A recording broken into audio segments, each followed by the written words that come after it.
Hello everyone. The details for the Bruen and FAL changes have come out. I've also received a request for more Monolithic Suppressor builds.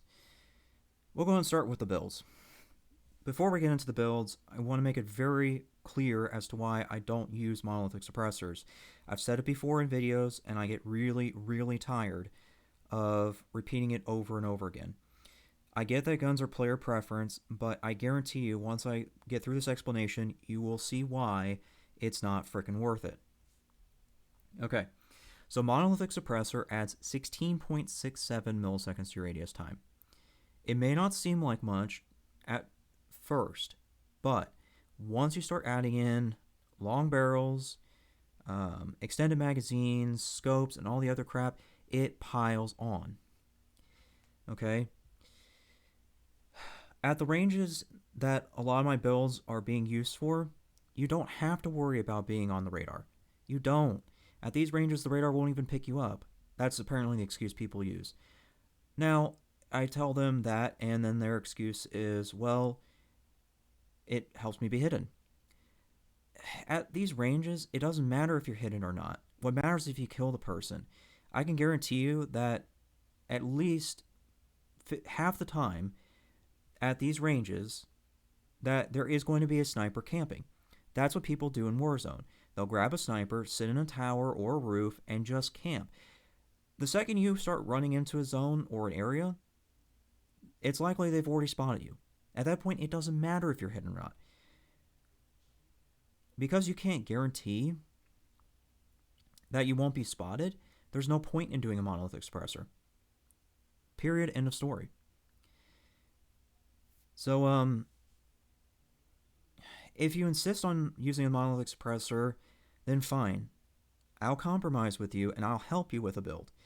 But if you don't like these builds, then you're SOL. Because I can show you why you will be SOL. So let's get started. Initially, I was thinking that the S87 could be used for a Monolithic Suppressor build, but then I discovered that its ADS time would be way too slow, because in order to make room in this build, I would have to remove the Forge Tac CQB comb to make room for it. The reason for that is because I would have to put on a Ranger Foregrip to replace the compensator. Once the compensator has been replaced, then the Monolithic Suppressor can go on. Now, the problem with that is you're adding 33.34 milliseconds to the ADS time. If you'll notice, it's already sitting at 400. If you go up 33.34 more, then you're going to be way slower than a PKM. At that point, there's no reason to be doing the SA7. The SA7 is an LMG that wants to be an AR. It has a better sprint out time than the other LMGs. It's designed to be a more aggressive LMG. It's not going to be an aggressive LMG if it's not going to be snappier than its counterparts. So there's a reason I haven't done the SA7 build now that I look at it in more detail. The only builds that I have done with Monolithic Suppressor is I've brought in the Oden to the Warzone quick sheet. I don't like the idea of doing this, but I will, seeing as this is becoming a constant issue. And I've also done an AK build with a suppressor. In the AK builds, I have removed the 40-round magazines to make room for the Monolithic Suppressor. The AK has very good range and very good time to kill. You shouldn't need that many bullets to kill somebody. So it should work fine on 30-round magazines, given that time to kill, and also because it's a 1.17 second reload base. It's extremely fast on the reload. People will tell me, oh, but you can remove the optic. No, I am not doing that. At these ranges, and you'll see why in a minute, at these ranges, you do want an optic. Because if you look at anybody that's playing with a Grau on the iron sights, they have to guess most of their shots. Because they can't see that far. Even the people who are quote-unquote pros like Nick Merckx or Swag or one of the others, even they have to guess some of the time. They cannot be 100% accurate even with an iron sight. Having an optic gives you an advantage. So this AK build and all these other builds are not going to have their optics removed. If you want to do that, that's your business. But I'm telling you, you are literally capping yourself. well, handicapping yourself, I'm sorry. Yeah, you're handicapping yourself. And there's no reason to do that.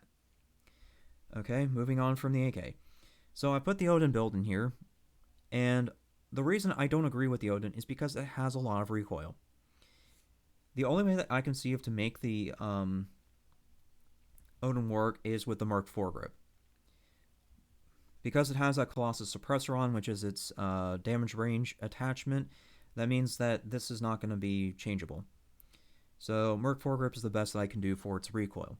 Now, even then, it's still going to have a lot of recoil. As far as the other attachments, Stippled Grip is, of course, for sprint out and ADS time.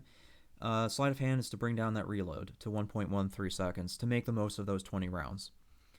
Now, you shouldn't go through these 20-round magazines super quick, but at the very least, it gives you some guarantee that you won't be spending an eternity reloading.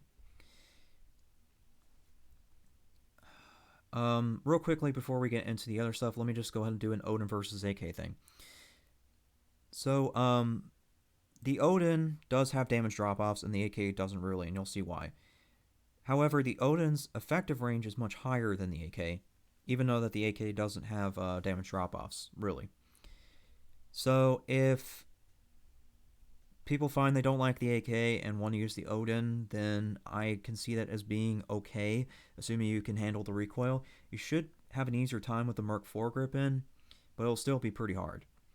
So while I don't recommend the Oden, I understand that player preference takes priority here. So if you can't use the AK, then fine, there's the Oden. But okay. Actually, well, sorry, one more thing. You'll notice that I have added some notes to each of the other builds, in particular the FAL and RAM. You'll notice it now says if you swap stock for Ranger Foregrip, this is its ADS time. Same thing up here. If you swap for Ranger, 318.45 millisecond estimated ADS time. So I've done that as well. Okay, moving on. Let's talk about these nerfs. And so also we can kind of come back to what I was talking about. Okay, so this is the Bruen nerf right here. Exclusive Ace, as always, manages to produce good videos on this stuff. So you'll notice that the Bruen prior to the nerf was all the way out past 37. It was closer to 40, 41 around there. Now it's all the way back here at 26 meters roughly. For reference, the RAM is 27 meters base. That means the Bruen is now shorter ranged by a small sliver than the RAM. The RAM has a much faster time to kill than the Bruen. So I can tell you right now that if a Bruen was up against a RAM, if the person is not potato, the RAM will win. And even before the Bruen's nerf, the PKM was doing a better job. This is a slide to show you what it was prior to these nerfs. You'll notice that the PKM only has one damage drop off after the initial effective range, but that initial effective range is going to take a long time to reach because you can see that the effective range is well past 50 meters. And then it's just a yellow bar after that. The PKM's time to kill is going to be 553 milliseconds on 3 armor plates, but once you start hitting that yellow bar, it's going to hit 626. So we'll come back to that in a minute. Let's just go ahead and get through the nerfs. So yeah, Bruen is no longer viable, in my opinion. The FAL is still viable despite its quote-unquote nerf. Now, you'll notice I put the slides right here. This is your FAL damage after the patch, and this is how much it affects the bullet that you need for armor plates. In short, this change to the FAL has made it so it's gone from 360 millisecond time to kill to 480 milliseconds. It got 120 milliseconds slower. It's a huge number change, but it's still one of the fastest to kill in Warzone. It's just now you have to use more bullets to do it. So yeah, it depends on whether or not you have the endurance to be using that. While we're talking about the FAL, there's a reason I did that little note to the side. With the XRK Marksman, the recoil on the FAL is very controllable, in my opinion. I know that people in the past have complained about it, so that's why I put in the Ranger Foregrip. So if you can handle this without a Ranger Foregrip, then yes, you can put a Monolithic Suppressor on that, and it won't be an issue. So really, that's about the only two major changes that are important. Let's go ahead and circle back now to talk about what I was mentioning with the documents. I've moved the AK slides into the AR thing. I've done a lot of cleaning. You'll probably notice that. But anyways, the AK only has really one damage drop-off. And that's an asterisk, because if you'll notice, past the effective range, the only thing that maintains the green bar is upper torso hits. If you can maintain upper torso hits with the AK, its damage, its time to kill remains unchanged all the way out to 100 meters. That's a big difference from the PKM, because the PKM has this damage drop off right here, this yellow bar. And that's if you're hitting upper torso or head with the PKM. So the AK is very insane in that regard. And as a matter of fact, it's even more than the Oden. I've also moved the Oden over here too. So for reference point, the Oden has a yellow bar with its Colossus out to 55 meters, and then after that it hits its damage drop-off. For that, due to this damage drop-off, the Oden actually does less damage at range, it has a slower TTK than the AK, just because it's hitting the damage drop-offs, and also because it's a slower base. The Oden is 552 milliseconds, and then the AK is 535. So the AK is already faster at killing, and once you start hitting these longer ranges, it remains fast to kill. So the Oden can't really challenge an AK, assuming the person is not potato. It can still do its job, but it's just not going to do it as effectively as the AK. Now, one other thing too I want to bring up on this whole comparison is the recoil. So you'll notice my builds come with the RPK barrel. And that's because there's a huge jump between the RPK and Romanian barrel. RPK is plus 51 millisecond ADS time, and if my memory serves correct, the Romanian is somewhere past 70 milliseconds. So I really don't think the Romanian is worth it because of just how much ADS time it adds. Not only that, you should be able to control this recoil right here. For the most part, it's straight vertical. All you have to do is just pull down. But I want to go ahead and show you this, just so you can see why I still think that the AK is going to be better. This is with a Colossus suppressor. This is not even with a Merc foregrip. Okay? Look at that. Its recoil goes all the way up to there. RPK, not so much.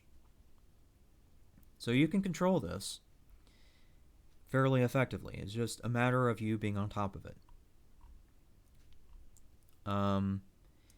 But yeah, while we're talking about the recoil and stuff, let's go ahead and just discuss the Ram's recoil. People have said its recoil is too much, and actually I think I know why people say its recoil is too much. It's because people aren't used to it being mirrored. What I mean by mirrored is that if you look at the Ram's recoil pattern, it's the complete opposite of an M4. The M4 is up and to the right. The Ram is up and to the left. A lot of people aren't used to left-sided recoil, like the Kilo. There's a reason some people don't use the Kilo, is because its recoil goes to the left. The Ram does the exact same thing, to a certain degree. Its recoil is to the left. So you can't just pick up a Ram and expect it to work the way you want to. Really, you can't do it with any gun, but Ram more so than others. Because it has a unique recoil pattern, you have to be aware of that when using it. So you need to not only pull down, but you need to push to the right when firing at a target that's sitting still. If you don't do that, then yes, you're going to have a miserable time trying to use the Ram. Now, if that is still a problem though, I have put in that note I mentioned earlier. You can swap the stock for Ranger Foregrip, which will slow down its ADS time, which is not the worst, but it's still annoying. But the reason I have a Ranger Foregrip in here is because if you'll notice, its recoil is up and to the left, and it kind of bounces around a little bit as it's going up and left. The Ranger Foregrip is both horizontal and vertical recoil control. It's not going to be as strong in either, but it will still be better than nothing. So if you absolutely have to, you can use the RAM with a Ranger Foregrip in the AR configuration, as well as the well, actually, I would say it's mandated in the. Never mind. Yeah, I'd say it's mandated in the CQ build. But in the AR build, you have the choice of doing that, and I've made the numbers very clear for you. I would like to point out one last thing while we're at this. So, even though that the AK is pretty ridiculous in terms of what it can do,